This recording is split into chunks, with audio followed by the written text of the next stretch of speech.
Fala, peregrinos, como vocês estão? Estamos voltando aí agora com o início, né, da jornada com o Dogma Ritual da Automagia, do Eliphas Levi. Para quem não conhece, né, o livro é dividido, digamos, em duas partes, né? A primeira parte é o dogma e a segunda parte é o ritual, né? O dogma é mais um conceito teórico e o ritual um pouco mais voltado à prática, né? Tem quem recomenda que se leia primeiro o dogma, depois o ritual, outros falam de ler o dogma e o ritual, né? Um capítulo de cada, seguindo cada capítulo, né? A ideia dos vídeos é fazer isso, de pegar o primeiro capítulo do dogma e do ritual e daí abordar alguns temas, né? Na verdade é o mesmo tema. E por que 22 capítulos, né? Para quem tem e percebeu já, né, o símbolo. 22 são os 22 arcanos do tarô, né? Lá no final, o Oliphas Levi ele dá uma modificada ali na ordem, né? Que a gente costuma ter, né? O 1, né, como mago, deu 22, o 22º como o mundo, né? E daí tem o 0, que é o louco. No caso, o Oliphas Levi joga o louco um pouco antes do último, né, do mundo. Agora não lembro bem qual que é. Mas enfim, o primeiro capítulo, né, ele vai falar sobre o arcano do mago, né? Aqui peguei, né, o tarô do Rider-Waite, com o mago mais tradicional. E daí também um comparativo, o mago do Wallace Crowley, no livro de Thoth, né? Que é um mago mais fluido, enquanto o outro é um mago um pouco mais fixo. Dá para falar sobre simbolismos dos tarôs no futuro também. Mas vamos ao livro. A ideia, né, do primeiro capítulo, o Eliphas Levi aborda muito a ideia da vontade, né? Aí a gente pode pegar um gancho que várias tradições vai se voltar muito ao assunto principal sendo a vontade. O Eliphas Levi ele vai falar da vontade em geral. No martinismo a gente encontra a ideia do o homem de desejo, né? Aquele homem que sabe desejar, mas o desejo como algo elevado, né? Que é essa vontade. E o Wallace Crowley, com as ideias de Telemann, ele aborda também o despertar da verdadeira vontade, né, do ser humano. E talvez o grande resumo, né, é que a verdadeira vontade é o motivo da nossa encarnação na Terra. Daí, quem acredita em reencarnações e pós-vidas, ou acredita que só tem uma vida, né? Não importa. A ideia é que a gente veio para fazer alguma coisa.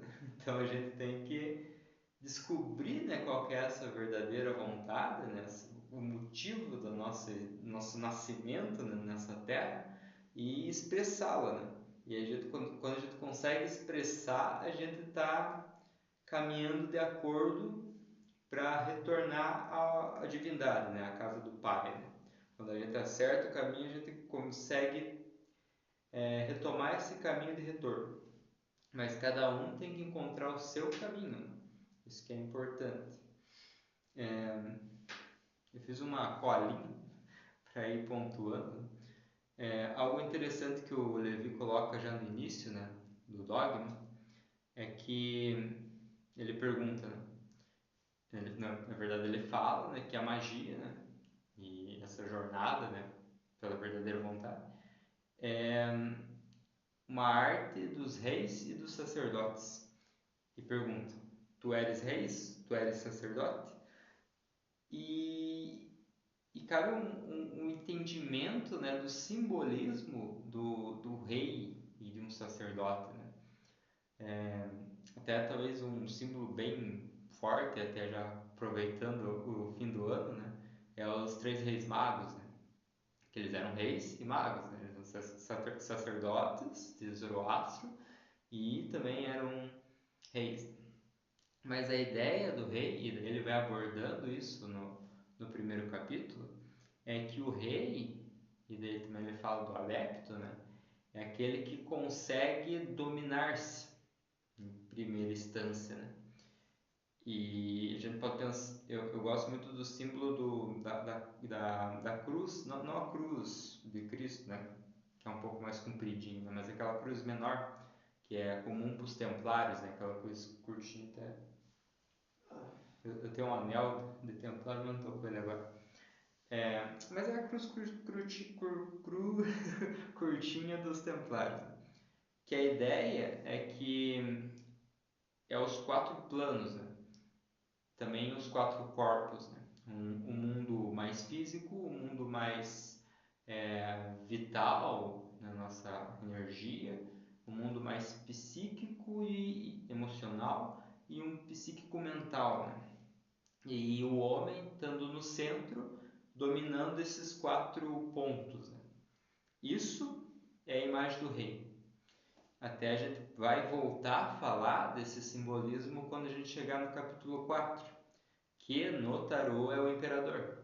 Você já consegue fazer umas relações, né? O imperador é aquele que dominou os quatro reinos, está no centro e apaziguou, né? Esses temperamentos em si, né? Consegue dominar-se. E a gente também revê isso lá no Arcano 22, que é o mundo, né? Que daí a gente vê a alma, né? Expressada como uma mulher, e em volta tem as quatro bestas, né? Que é o leão, o touro, a águia e o homem, ou o anjo. E a gente vai acabar, né, falando sobre esses simbolismos, como eu disse no Arcano 4, e a gente vai terminar, né, lá no Arcano 22. Mas enfim, voltando a essa ideia, né, do sacerdote mago, sacerdote rei, né?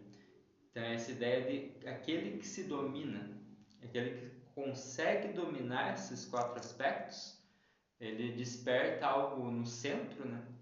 E daí também o simbolismo da Rosa Cruz, né? Que tem os quatro pontos. Quando você harmoniza esses quatro pontos, a rosa desperta no centro, né?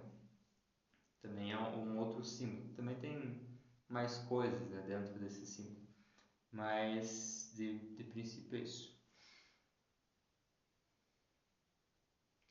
Ele fala, né, do adeptus, né? O significado de adeptus, né? Que é aquele que se acende por sua vontade e por suas obras, que também é um ponto bem legal,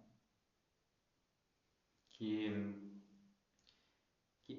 quando se descobre a verdadeira vontade, você começa a atuar em favor a essa natureza, né?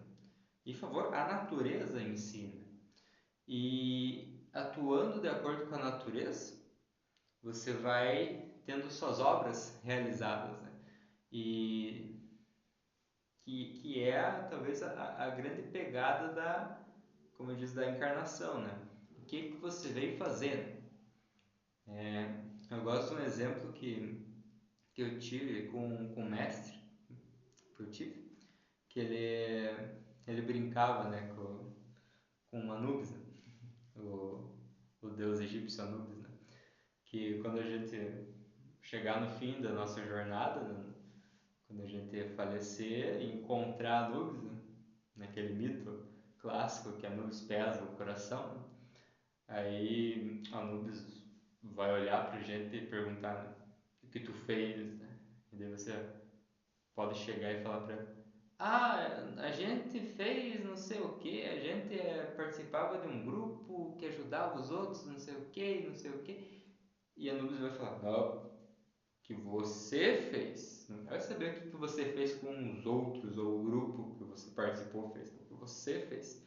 E isso também é uma observação que a gente tem que ter, né? Às vezes a gente está vinculado a algum grupo, alguma atividade em grupo, assim, que a gente vai fazendo coisas boas e é válido, né? Mas o que a gente realmente está fazendo por nós mesmos, né? O que a gente está criando, que frutos a gente está dando, né? Não em coletivo, mas em particular. Esse também é um ponto bem interessante, que daí reforça a ideia desse centro, né? Desse rei, né? O que esse rei está expressando? Não é o que o reino está fazendo, mas o que o rei está expressando. E isso é um pensamento que a gente tem que ter na nossa jornada, né? Como peregrinos, como buscadores, né? Ver o que também a gente está conseguindo transmitir. E não é uma coisa fácil, não digo como se fosse algo tranquilo, né? Na verdade, essa é a prova, né? A grande prova é essa, né? É você dar os seus frutos e você descobrir o que você é, né? Seguindo.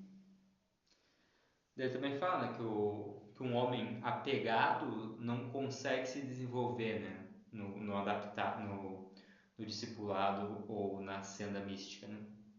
Que é aquela pessoa que, por algum motivo, né? Normalmente acontece com pessoas mais velhas, né? Que se prendeu a uma ideia, chega o fim da vida, daí às vezes se encontra com o misticismo, a magia, etc. E não consegue desenvolver porque está pegada já a conceitos, né? E não é culpa dela, né? Os conceitos eles vão se cristalizando, né?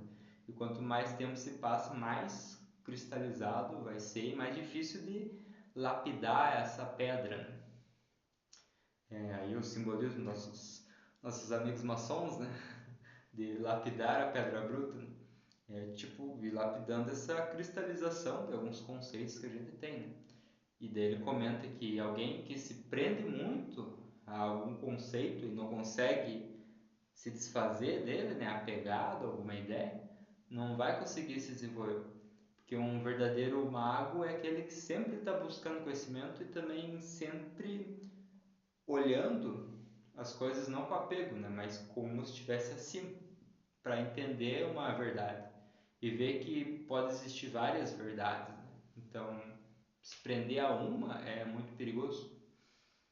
Eu já conversando, né, com pessoas assim, que entra na via mais mística, né, e, e daí quer transmitir pro familiar, por exemplo, os conhecimentos que está conseguindo, tipo, daí a pessoa começa a estudar, sei lá, yoga, daí acha que a yoga é o caminho mais correto a ser seguido, né?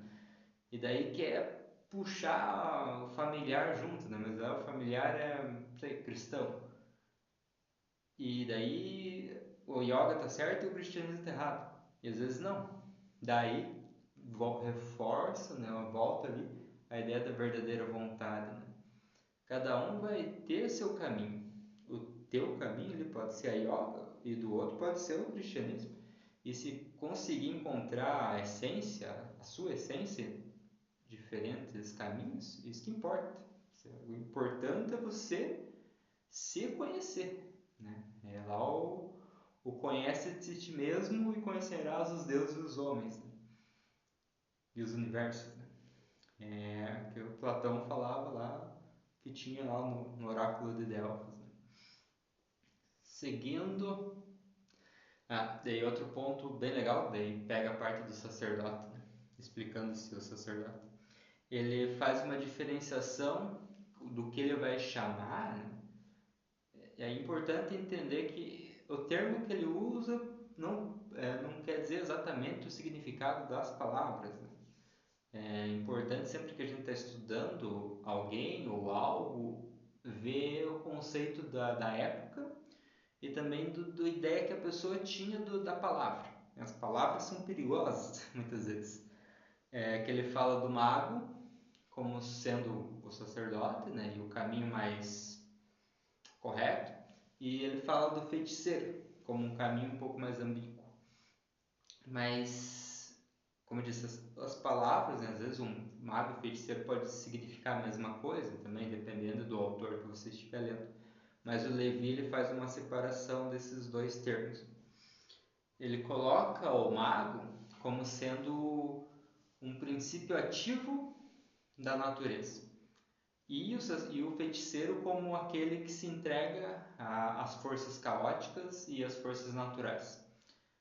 Um exemplo que é comum dentro da teurgia e mais voltada à alta magia é que o mago, esse princípio ativo, em questão à mediunidade, que o mago ele não, dentro da magia é visto que não é interessante incorporação. E eu também particularmente concordo com isso. Eu vou mais na via do Levi também, que incorporar um espírito ou alguma coisa assim é você estar passivo a essa energia. E o mago ele deve ser sempre ativo. É uma obra solar, né? Igual os alquimistas falavam, a nossa obra é solar.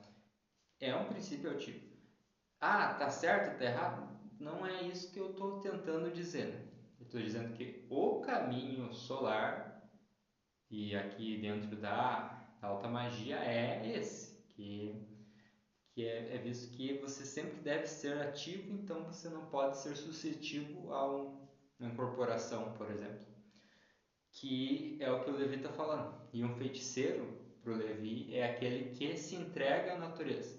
Ou seja, ele se entrega para as energias, né, elementares ou espíritos, né, para que se manifeste por ele e tudo.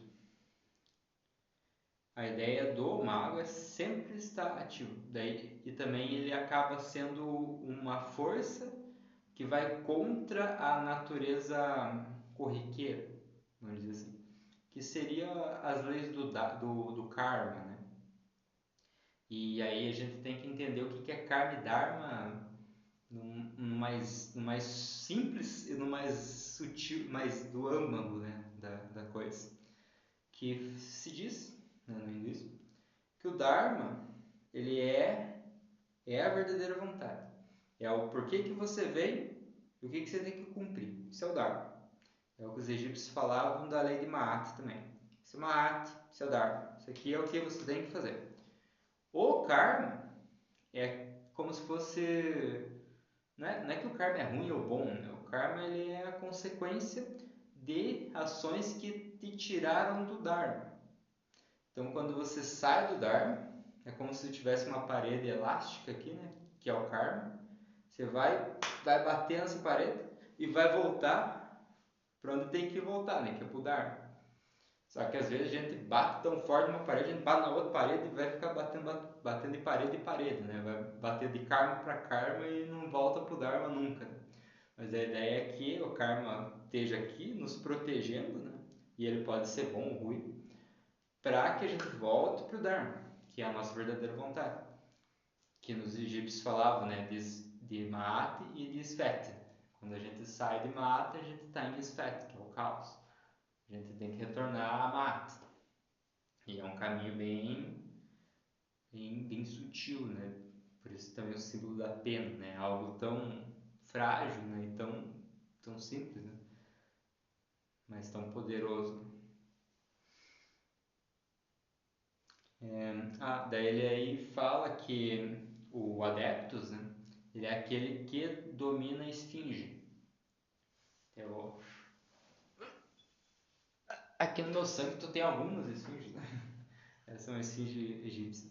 No caso, no simbolismo do Levi seria uma esfinge um pouco mais grega, né? Que teria as asas também.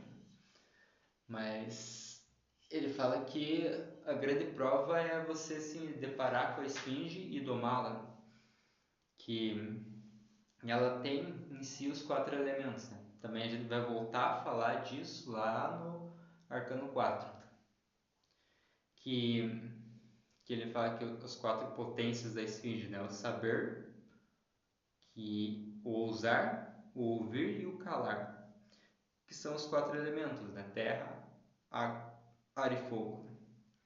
Que o calar, né? Ele é a descrição que se deve ter, né, nesses estudos. O, o ousar, eu falei ouvir, né, mas é o ousar. Ousar ele é a verdadeira vontade sendo manifesta. Né?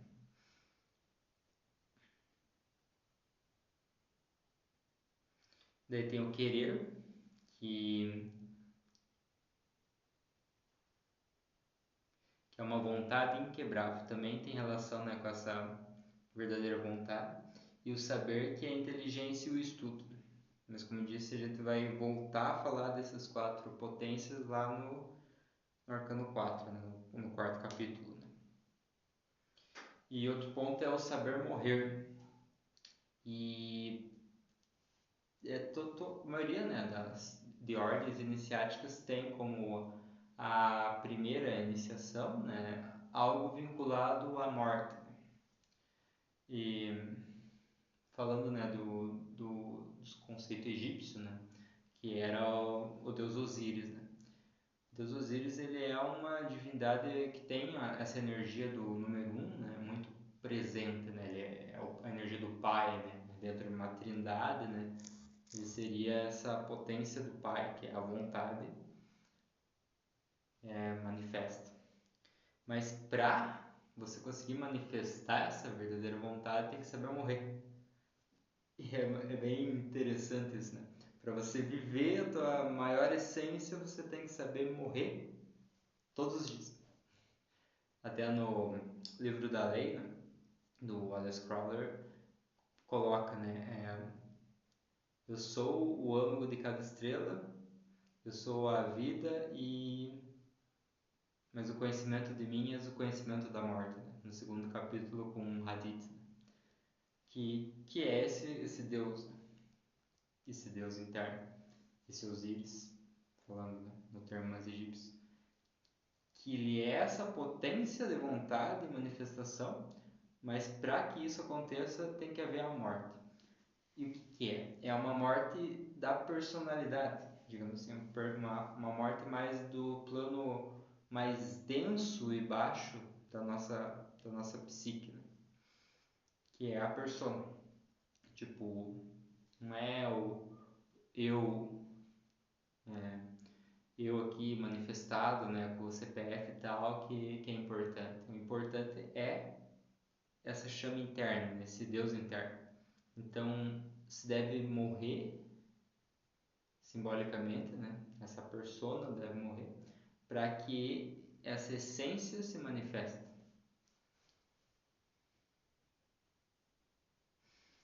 Daí aqui eu fiz algumas consultas das páginas para ler alguma partezinha que eu coloquei para 772. Só um minutinho. Que aqui quem sabe faz ao vivo e eu não fiz as coisas muito organizadas.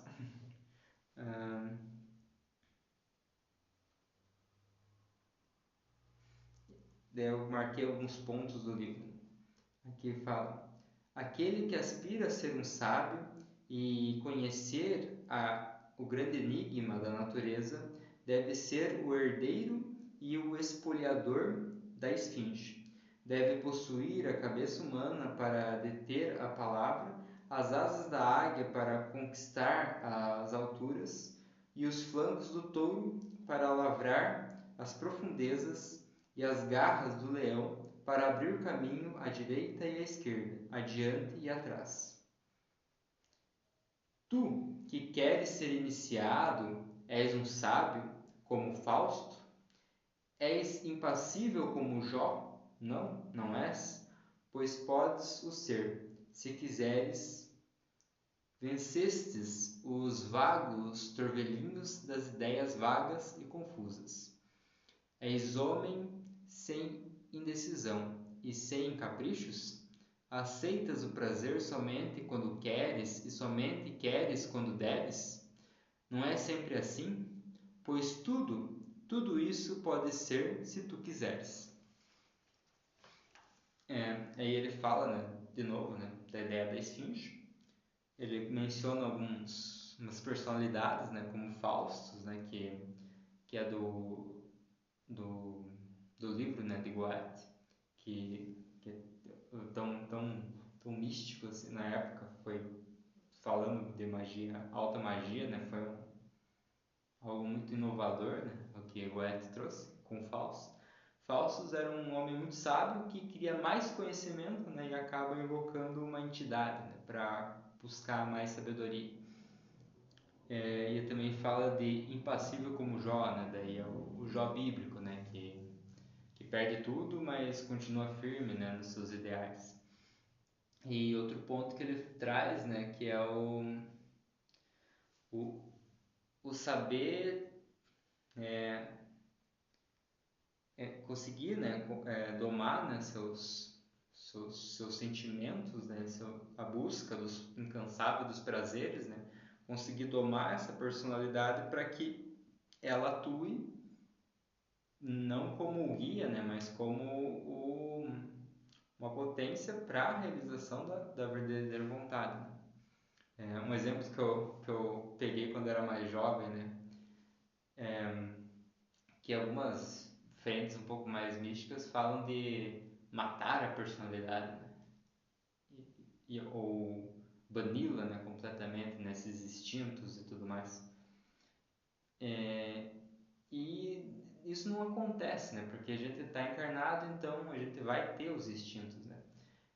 Mas, em vez de deixar que eles dominem, o mago, né, o adepto, é aquele que domina essas paixões. E aí a gente pode pegar dois símbolos gregos, né? Que é o Minotauro, que ele é o homem metade touro, né? Onde a cabeça é de touro e o corpo é de homem, que é o símbolo dos instintos dominando esse ser humano. E o outro símbolo é o Centauros, né? Que daí é um corpo humano com a parte inferior de cavalo, que daí que também é o símbolo do cavaleiro, né? É aquele que dominou os instintos.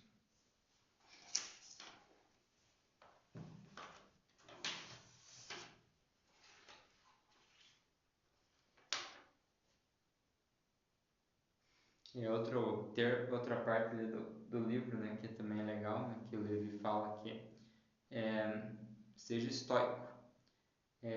Ceder às forças da natureza e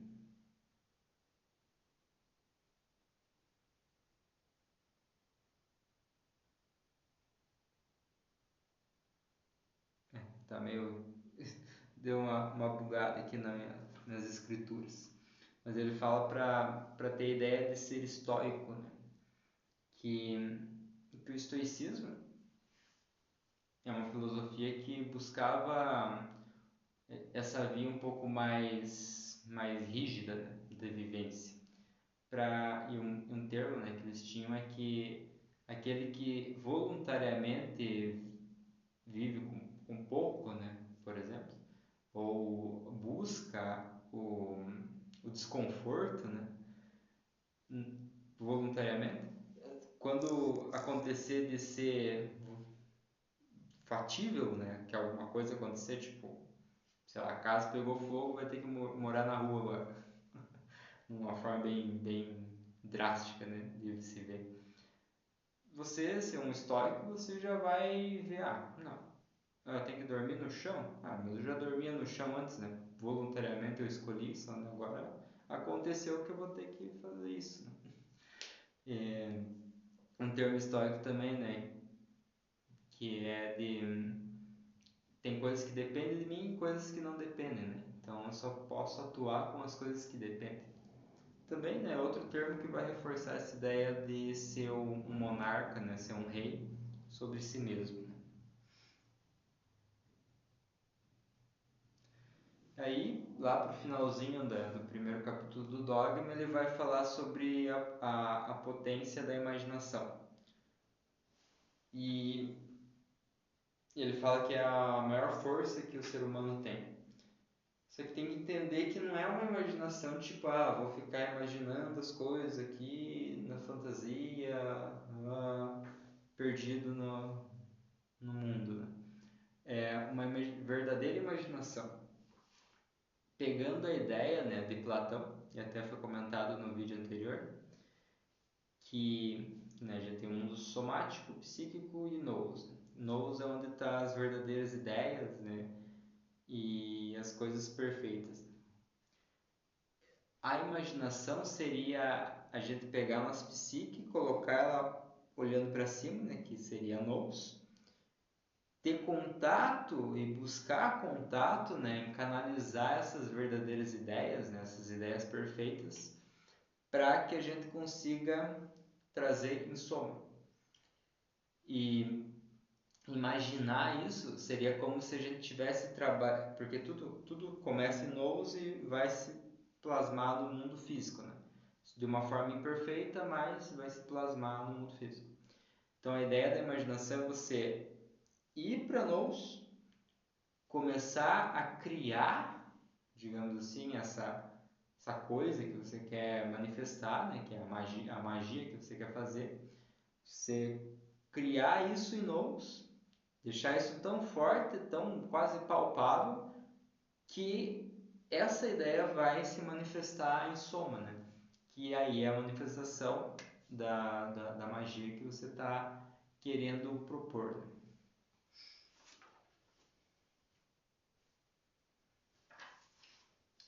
Aí, vamos entrar agora na parte do ritual.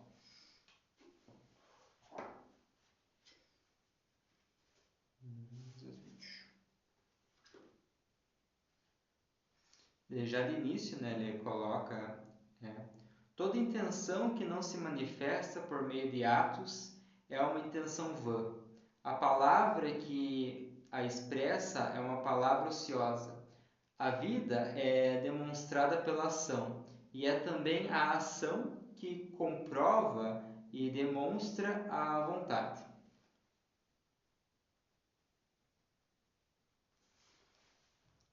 Ele continua aqui também, legal. E por isso que se dizem nos livros simbólicos e sagrados que o homem será julgado não por seus pensamentos, e sim por suas ideias, mas por sim, não por seus pensamentos e por suas ideias, mas sim por suas obras. Para ser, é necessário fazer. Aí, né, é uma continuidade daquilo que a gente falou da imaginação.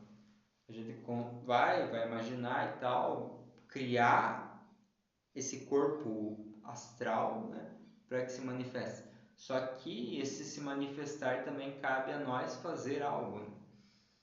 Que aí ele coloca como a ação. Daí, como o mago é aquele que sempre é a potência positiva, sempre ativo, ele sempre é aquele que está em ação. O mago ele não pode ser preguiçoso, né? Então ele vai falar daqui a pouco sobre isso. Voltando, né, ao número 1, né? E também os números dos capítulos eles são bem simbólicos, né? A numerologia do 1, né? Que é essa primeira força manifestada, né? O primeiro mobile, que é esse primeiro catavento que começa a se manifestar no mundo vazio, que vai daí começar a criar a criação, né? É aquilo que também foi falado no vídeo anterior do ovo cósmico, né? O mago e o número 1 é essa potência, que não tinha nada, daí o mago se expressa e aí começa a criar o seu universo, né? O mago é o microcosmos do macro, né? Ou seja, Deus, como grande arquiteto, criou todo o universo e agora nós, como seres humanos, e buscando ser magos, né, temos que criar o nosso próprio mundo, o nosso próprio universo. A visão da automagia é um pouco egóica, né? E eu gosto que quem fala muito desse egoísmo místico é o Raul Seixas. Tem algumas músicas que ele põe esse ponto de uma forma mais popular, só que o Raul, né, para quem conhece a história, ele era místico, né? Ele era lá da OTO, né? E acho que também participou da Astro Argento, né? Participou da Astro Argento. Mas enfim, voltando. Estar sempre ativo, né? Então sempre está trabalhando, sempre está atuando, né? Não estou com força total para fazer meu intento, né? Tá, mas começa, né? Se você vai ficar parado esperando que alguma coisa aconteça, não vai acontecer nada, né? Você sempre tem que estar nesse movimento. Ou seja, é aquilo que eu falei no início, né? O mago, ele é essa potência ativa da natureza. Se a natureza está indo como um rio, né? O rio está indo para cá. Um cara que é mais na energia de feitiçaria, né? Ele vai seguir o fluxo do rio. Como eu disse, não está certo, está errado. Se ele quer, beleza, vai seguir o fluxo do rio. Mas o mago, como uma força ativa, ele é aquele cara que vai aprender a nadar e vai subir o curso. E daí tem um simbolismo, né, da chinês, né, da carpa, né? Ele pega muito essa ideia. A carpa, se diz, né, que a carpa ela nada contra a correnteza e começa a subir uma montanha, né, uma cachoeira. E quando as carpas que conseguem subir lá, elas se tornam um dragão, que é esse símbolo da iniciação. Dá para falar do simbolismo do dragão no futuro.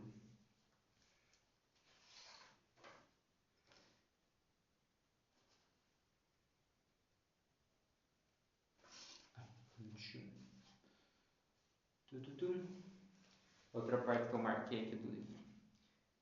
O mago deve, portanto, ser impassível, sóbrio, casto, desinteressado, impenetrável e inacessível a toda espécie de preconceito ou de terror. Não deve ter defeitos corporais e submeter-se à prova de todas as condições e aflições.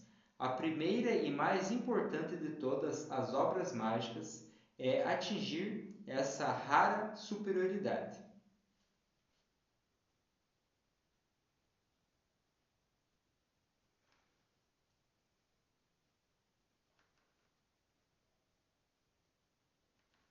Daí eu marquei uma parte um pouco abaixo, né, que é: a paixão projeta vigorosamente a luz vital e imprime movimentos imprevistos ao agente universal, porém não pode reter tão facilmente como projetou, e o seu destino é então muito semelhante ao de Hipólito, arrastado por seus próprios cavalos, ou de Falares, que experimenta ele mesmo o instrumento de suplício que inventa para os outros. Enfim, aqui ele volta, né, a falar dessa ideia dessa energia sempre positiva que o mago deve ter. Que ele fala deve ser impassível ao externo. É aquilo que eu também falei da mediunidade. O mago é aquele que se blinda e domina o interior, né? Ele não deixa que nada o influencie. E isso também é dentro dele, né?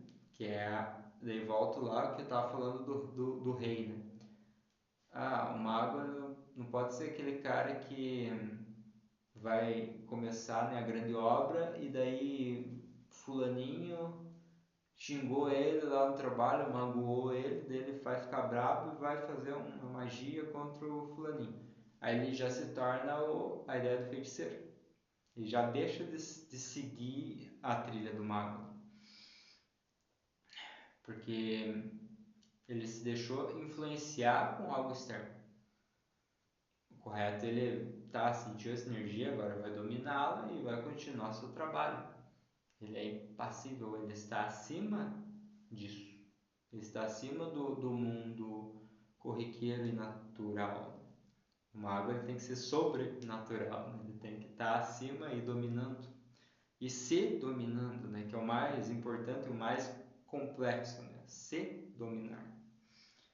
E aqui ele fala, né? Ele dá o exemplo de Hipólito, né? Que na mitologia grega, né? É filho de Apolo, que ele estava com ele era filho de Apolo. Apolo tinha, né, a carruagem com seus 4 cavalos, né, uma quabiga, e era a carruagem que puxava o sol. Daí um dia Hipólito queria ser um pouco o sol, né, igual ao seu pai, e pegou, né, a carruagem e saiu. Só que ele não tinha tanta força para domar os cavalos. Os cavalos saem de controle e daí destrói um pouco do mundo e tal.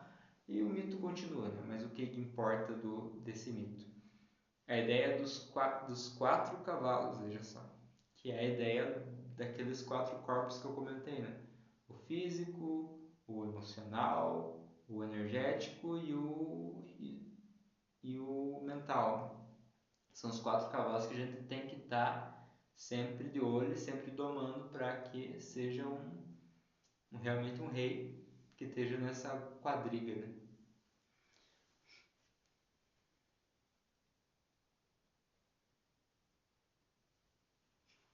O que mais que eu pus aqui na minha cola?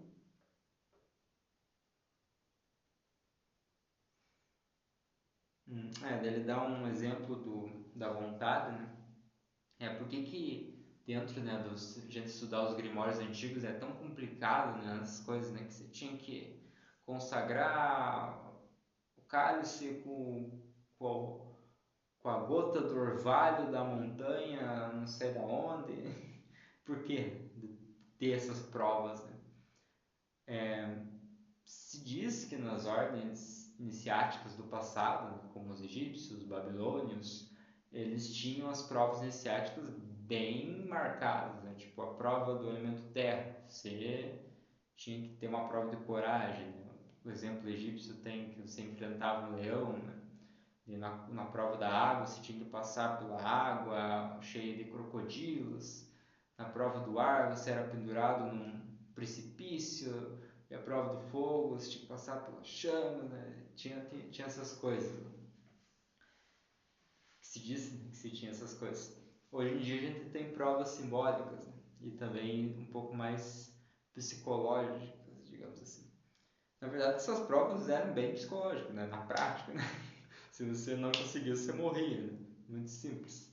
E se conseguisse, você quer dizer que você dominou também teu psicológico, né? Não é só uma questão física, né? Aí ele dá um exemplo, né, de vontade, que é aquele camponês que acorda de manhã, 4 horas da manhã, vai lá, sobe o monte e vai, pega uma folha e tem o orvalho, ele pega aquele orvalho, ou sei lá, vai até o monte, pega uma folha de uma árvore lá que ele gosta e ele traz, né, para casa. E faz isso todo dia. Isso se torna o que os gregos chamavam de súntema. Esse pedaço dessa árvore, essa folha que ele pega todo dia, né? E essa folha, uma simples folha, vai ser o símbolo da vontade dele, pode se tornar um talismã, que é algo que a gente vê um pouco na tradição das bezendeiras aqui no Brasil, né? Você vê, não, é uma coisa tão simples, né? Às vezes, uma erva e tal, e tem tanto poder. Talvez não seja tanto da erva, mas sim da vontade impregnada, que daí é que eu falei dos gregos que tinham a ideia do súntimo. Os súntimas, eles eram talismãs, ou até estátuas, né? Era comum ser estátuas, que você imbuía de vontade naquilo, e aquilo acabava se tornando algo sacralizado e divino. Eu fiz outra marcação numa página.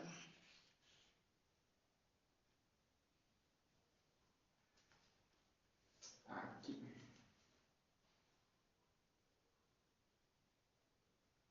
Daí também um pouco dessa ideia do Suntma, ele fala. Qual é a primeira coisa a fazer? Crer com toda a fé de que sois capaz de operar em seguida. Como operar? Levantai todos os dias muito cedo e à mesma hora. Lavai-vos em qualquer estação, sempre em uma fonte antes do nascer do sol. Nunca usai roupa suja e lavai-as vocês mesmos. Se for necessário, praticai o exercício das privações voluntárias, para melhor sofrer as involuntárias. Silenciai todo desejo que não seja da realização da grande obra. Também, né, é um trechinho que reforça tudo que eu falei, né? Também falei do estoicismo, né? E essa visão estoica, né, de você eliminar, né, as distrações para ir focar só na grande obra, né, que é essa realização da verdadeira vontade e o despertar desse mago, né? E aí aqui, esse ponto também é legal. Um preguiçoso nunca será mago. A magia é um exercício de todas as horas, de todos os instantes. É mister que o operador das grandes obras seja um senhor absoluto de si mesmo, que saiba vencer o atrativo do prazer, do apetite, do sono, e que seja insensível tanto ao sucesso quanto à derrota. A sua vida deve ser uma vontade dirigida por um pensamento e servida por toda a natureza, submetida ao espírito, em seus próprios órgãos e por simpatia em todas as forças universais que lhes são correspondentes. Também reforçando a ideia do mago ser esse aspecto ativo em todo o momento. E ativo e vigilante, né? Daí dá pra pegar aquela ideia do vigiar e orar, né? Que orar você está confiando no cosmos, mas está vigilante, né? Você sempre está preparado para atuar de alguma forma. É aquele que é muito das artes marciais, né? Você está sereno, está no centro, mas tem que estar vigilante porque alguma coisa pode acontecer.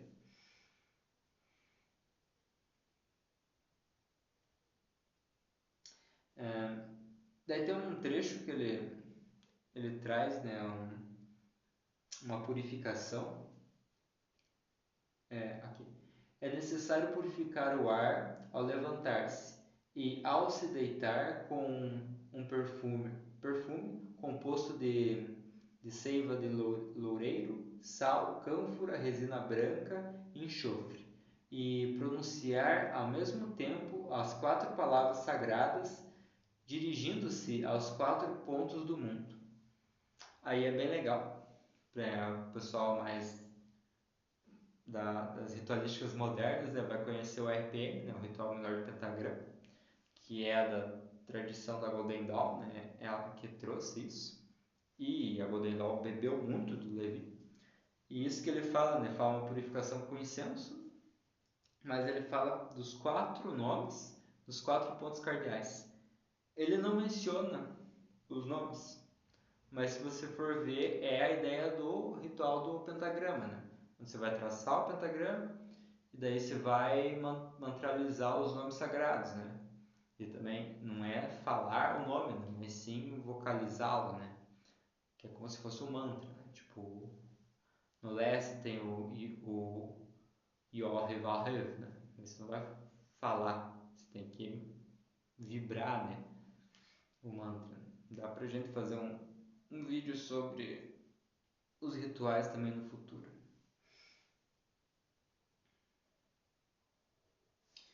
E terminando a última aqui com a última parte que eu marquei.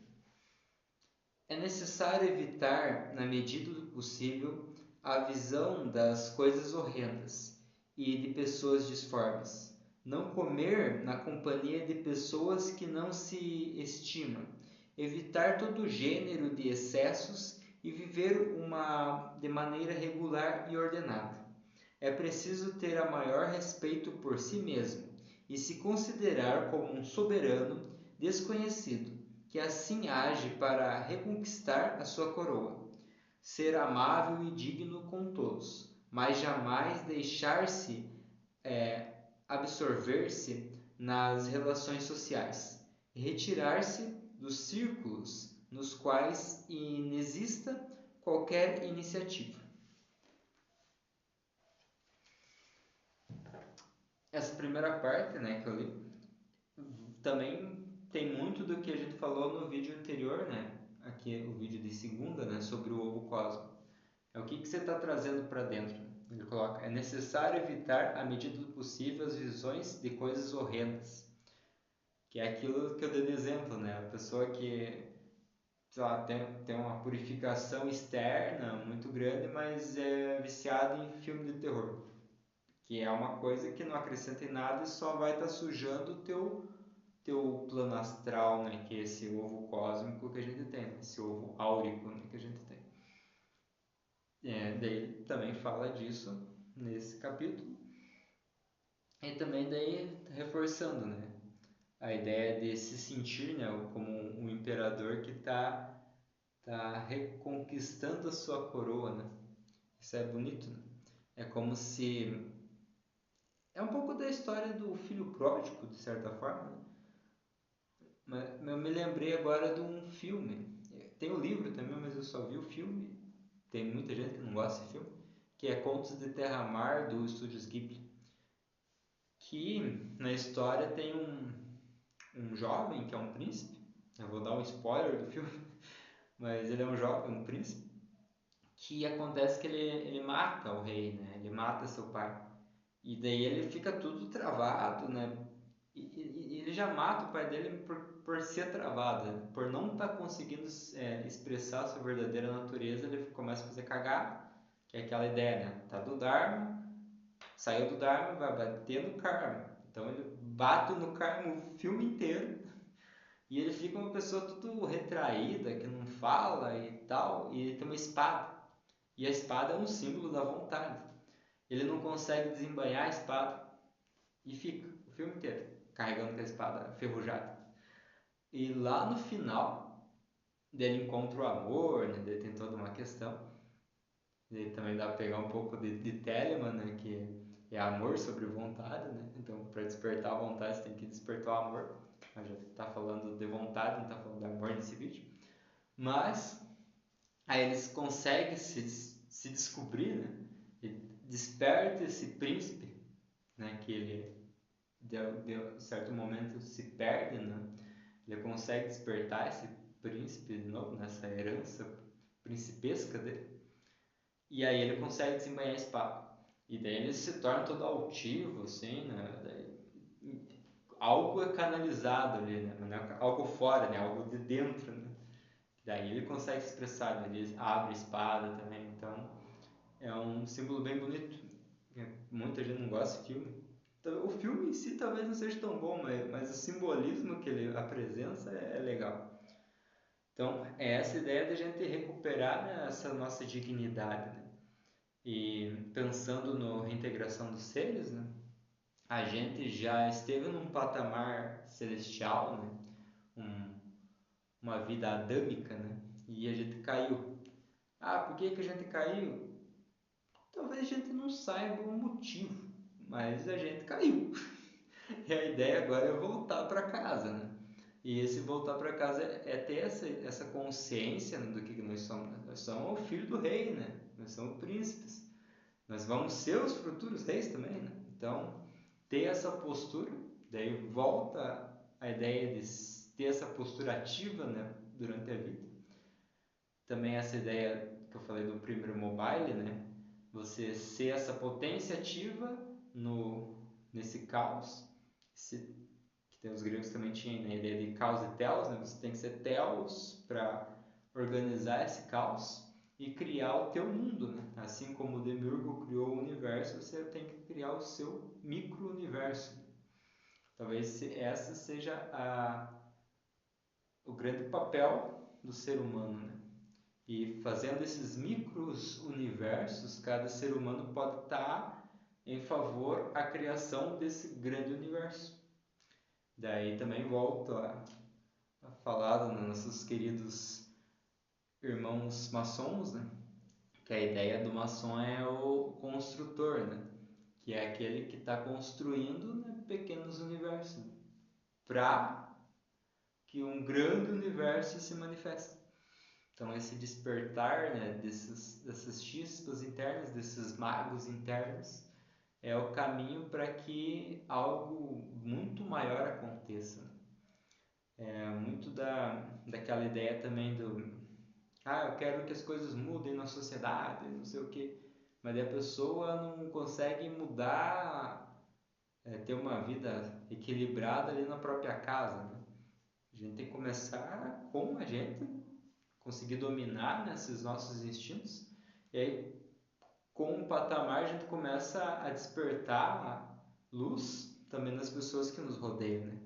Nossos amigos, nossos familiares. E aí esse núcleo vai crescendo, né? Daí a gente consegue ter um núcleo familiar harmônico.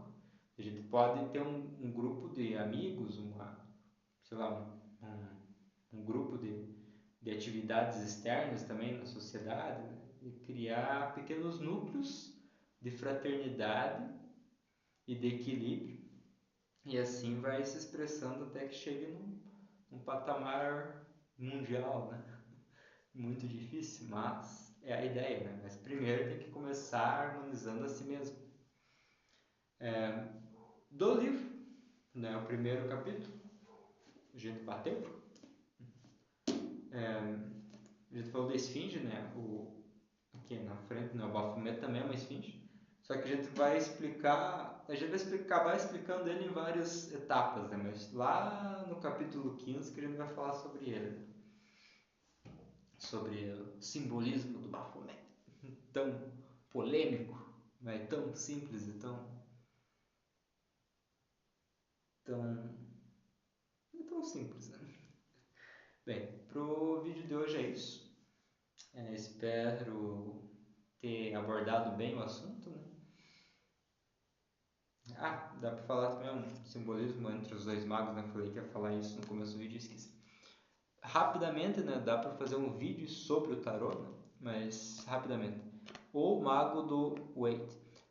O Waite, ele era do Golden Dawn, né? O Crowley também foi do Golden Dawn, só que ele acaba querendo mudar um pouco as coisas. Mas na tradição um pouco mais tradicional. A ideia do mago, né? Você vê que ele está aqui, né? Está formando com acima e abaixo, né? Que é essa ideia de manifestar o microcosmos no macrocosmos. E aí ele tem uma mesa com as 4 armas, né? Que são os 4 elementos. Ou seja, ele é aquele que consegue dominar os 4 elementos: terra, água, ar e fogo. Que é aqueles 4 corpos que eu também comentei, né? O corpo físico, o energético, emocional e o mental. Mas você vê que é algo um pouco fixo, né? Que ele tá numa mesa, né? Tá tudo ali bonitinho e tal. E já do Crowley, nossa, não tá focando. Minha carta é meio pequena e as imagens do Crowley também são meio amórficas, né? É difícil de enxergar. Mas no centro, né, o mago, ele é o próprio Hermes, né, o deus Hermes. E ele tá em cima, né, do caduceu voando bem louco. E em volta dele tá as armas. E em cima também tem o ovo cósmico e tal, né? Mas é legal ver que as armas elas estão em movimento, diferente do Wade, que estão fixas, né? Que a ideia do Crowley é um pouco mais do microcosmos como se fosse uma parte do macro, né? Que é essa ideia um pouco mais cósmica da magia. Como diz, dá para abordar mais sobre os simbolismos do tarô no futuro, né? Mas só para explicar rapidamente nessa diferenciação dos dois modelos. Então, para o vídeo de hoje era isso, né? A gente falou bem do primeiro capítulo. Agora, o próximo vídeo, acho que vou fazer um sexto, ainda não sei o que eu vou falar. E daí, para a semana que vem, na quarta da semana que vem, a gente volta com o segundo capítulo do Dogma Ritual. Que daí vai falar do número 2, no tarô é a sacerdotisa, tem aspectos da lua, e a gente vai entrando na dualidade e vai começando a formar esse mundo das ideias para o mundo mais físico, né? Isso aí, deu um vídeo bem compridinho esse, mas bora lá. Boas jornadas a todos. Em pé, peregrinos.